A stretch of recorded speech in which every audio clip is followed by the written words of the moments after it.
למען ציון לא אחשה, ולמען ירושלים לא אשקוט. You are listening to Hebrew Voices with Nehemia Gordon. Thank you for supporting Nehemia's McCore Hebrew Foundation. Learn more at nehemiaswall.com. Shalom, this is Nehemia Gordon, and welcome to a special episode of Hebrew Voices. Today I want to talk about Jerusalem as the eternal capital of the people of Israel. Last week, President Trump finally recognized Jerusalem as our capital, ordering the American embassy to be moved to the Holy City.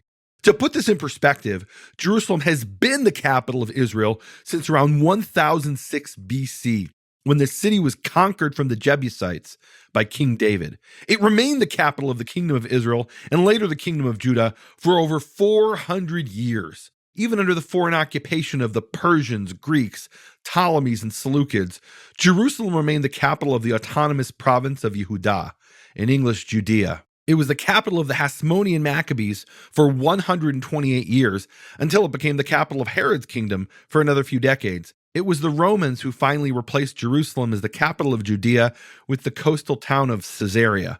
Jerusalem became the capital again under two successive short-lived Jewish kingdoms, commonly known by their imperialist Roman titles, the Great Jewish Revolt and the Bar Kokhba Revolt. When the Arabs conquered Jerusalem in 638 AD, they established a new city called Ar-Ramla, the sand dune, as their provincial capital.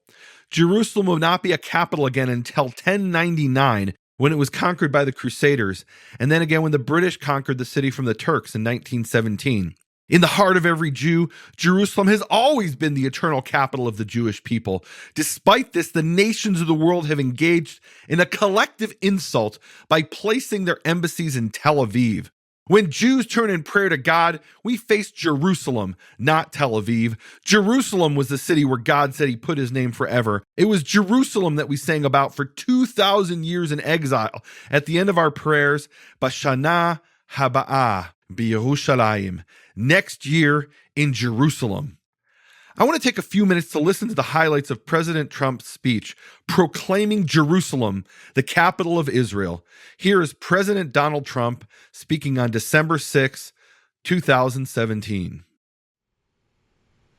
Today, I am delivering. I've judged this course of action to be in the best interests of the United States of America and the pursuit of peace between Israel and the Palestinians. This is a long overdue step to advance the peace process and to work towards a lasting agreement. Israel is a sovereign nation with the right, like every other sovereign nation, to determine its own capital. Acknowledging this is a fact is a necessary condition for achieving peace. It was 70 years ago that the United States under President Truman recognized the State of Israel. Ever since then, Israel has made its capital in the city of Jerusalem, the capital the Jewish people established in ancient times. But today we finally acknowledge the obvious, that Jerusalem is Israel's capital. This is nothing more or less than a recognition of reality. It is also the right thing to do. It's something that has to be done. That is why, consistent with the Jerusalem Embassy Act, I am also directing the State Department to begin preparation to move the American Embassy from Tel Aviv to Jerusalem. This will immediately begin the process of hiring architects, engineers, and planners so that a new embassy, when completed, will be a magnificent tribute to peace. Above all, our greatest hope is for peace, the universal yearning in every human soul. With today's action, I reaffirm my administration's longstanding commitment to a future of peace and security for the region. There will, of course, be disagreement and dissent regarding this announcement. But we are confident that ultimately, as we work through these disagreements, we will arrive at a peace and a place far greater in understanding and cooperation. This sacred city should call forth the best in humanity. Wow. What profound words. I wanted to get a perspective on the political significance of President Trump's declaration that he recognized Jerusalem as Israel's capital and ordered the embassy to move to Jerusalem. A few months back, I interviewed Israel's Deputy Minister of Diplomacy in the Prime Minister's office, Michael Oren, in a podcast entitled The Battle for the Six-Day War. I reached out to his office and set up a phone interview. Here is my brief discussion with Michael Oren, the greatest living historian to have written on Israel and a member of the government of the State of Israel. I want to get your feedback. So as a former Israeli ambassador to the United States, current deputy minister in the government of Israel, and a professional historian, can you explain to my audience what is the significance of the United States recognizing Jerusalem as the capital of the State of Israel last week? Well, it's a huge significance. America's policy for the last 70 years has been, I would claim, inapplicable and highly prejudicial to Jews. Mm-hmm. The short version, from 1948 to 1967, the United States did not recognize West Jerusalem as Israel's capital because the United States was signed on to the Partition Resolution of 1947, which designated Jerusalem as an international city. From 1967 to 1993, the United States didn't recognize all of Jerusalem because Jerusalem had reunited in the Six-Day War, did not recognize all of Jerusalem as Israel's capital, presumably because there would be negotiations to settle the final status of Jerusalem between Israel and the Jordanians. From 1993, the United States didn't recognize Jerusalem as Israel's capital because the final status was determined between Israel and talks between Israel and the Palestinians. Wow. You following this? Yeah, so it keeps shifting. During that period, not done yet. Wow. During that period, Arabs could build anywhere in the city, and even illegally, because Israel tried to take down the legal Arab structure, was accused of demolition, right? Wow. Whereas Jews could only build legally in certain neighborhoods. Now, if that situation obtained in any American city, it would be considered flagrant anti-Semitism. But that was America's policy. Wow. And it was so inane that at the end you had 3 different American consulate buildings in Jerusalem, one of which served as a de facto embassy to the Palestinians.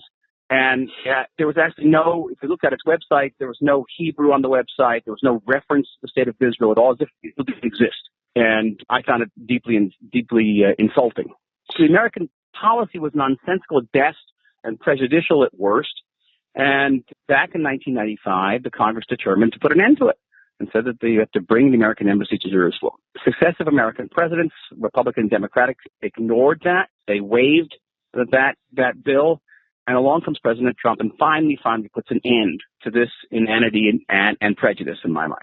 Well, and what was your reaction when you heard this happen after all these decades?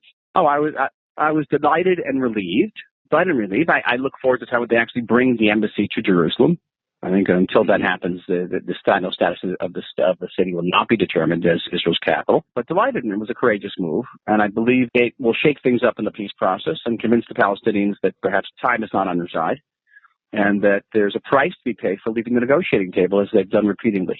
So you're saying this could, because the narrative, certainly that we're hearing in the United States, is that that's it. This is destroying peace, and it's the end of any chance for peace. Oh, I think it's just the opposite. I think it'll actually spur the peace process. The peace process was dead. This spurs it. Wow. It spurs it by convincing the Palestinians that time is not on their side, that there's a price to be paid for leaving the table, that President Trump is a man of his word and has established American credibility, and that was sorely missing in previous rounds of negotiations, particularly under President Obama. It had no strong credibility with the sides. I think that altogether, you'll see. I think you'll see that opportunities have been created by this. So what you're saying is actually something really, really significant that I don't think the listeners understand, because the narrative as well, it's only because Israel's so-called occupying East Jerusalem. But actually, before 1967, they didn't recognize Jerusalem as Israel's capital, you're saying. No, people have very short memories. Short memories. And to put it in perspective, my nephew, who was a 7th-generation born Jerusalemite, and also a U.S. citizen because his mother's a U.S. citizen, it says Jerusalem on his passport, but it doesn't say Israel, as the place of his birth. And my kids are the same way.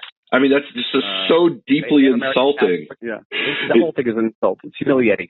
And listen, before, David Ben-Gurion had never met the American ambassador in Jerusalem. The American ambassador during the years when Ben-Gurion was prime minister would only meet only meet with the Prime Minister of Israel in Tel Aviv. And currently, how many foreign embassies are there in Jerusalem?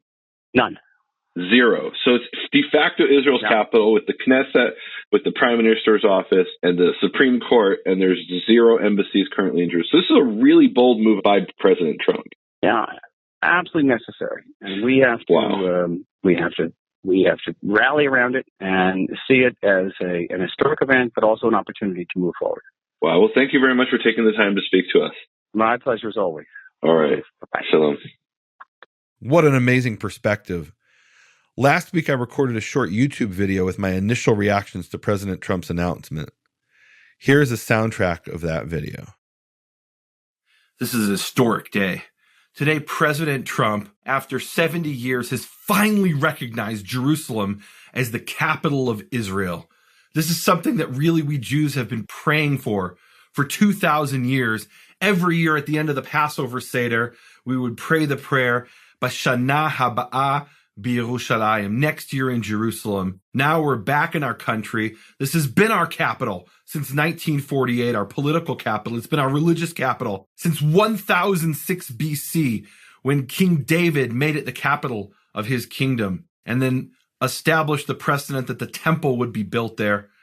And now, finally, the world has recognized that this is our capital, Yerushalayim, Jerusalem, the place where the creator of the universe chose to put his name forever. When I saw President Trump sit down and sign that document, I thought of another document that was written thousands of years ago. This took place in the book of Ezra, back in chapter 5 of Ezra. The nations come to the Jews and say, "What are you doing? Who gave you permission to build in Jerusalem?" And they write a letter to King Darius, to the emperor of the Persian Empire, to Darius, to get him to stop the Jews from doing what they're doing, to stop their building in Jerusalem, from making it their capital. And here's the response. We read it in Ezra chapter 6, verse 1. It says, "Then King Darius made a decree, and they searched the archives where the documents were stored in Babylon. But it was in Ecbatana, the capital, in the province of Media, that a scroll was found in which this was written, a record. In the first year of his reign, King Cyrus issued a decree concerning the house of God at Jerusalem, let the house be rebuilt." And it goes on to say how the Jews would be allowed to go back to their land, and they'll be allowed to build then and now. And today I saw him sign that document, President Trump, and I realized 100 years from now, maybe, when the nations come against us, they will make a searching in Washington, D.C., and they'll find the document he signed today, and we'll have a record of it. I mean, we witness history today. It truly is witnessing history. It's something we've been waiting since the time of King David, and certainly since 1948, when we established our modern state and made Jerusalem our capital. We've been waiting for this, and finally it's happened. It's always been our capital, but it's been recognized today, just like it was recognized by Darius in Ezra chapter 6. I want to pray a prayer, the prayer that Jews pray when we're worthy to live long enough to see something happen. The Shehechianu prayer. Baruch atah Yehovah, Eloheinu melech haolam, shechianu v'kimanu v'gianu lizman hazeh. Blessed are you, Yehovah, our God, King of the universe, who has granted us life, sustained us, and enabled us to reach this occasion. Thank you, Yehovah, for letting me see the day when the world began to recognize Jerusalem as the eternal capital of your people, the place where you chose to put your name forever. Amen. You have been listening to Hebrew Voices with Nehemia Gordon. Thank you for supporting Nehemia's Makor Hebrew Foundation. Learn more at nehemiaswall.com.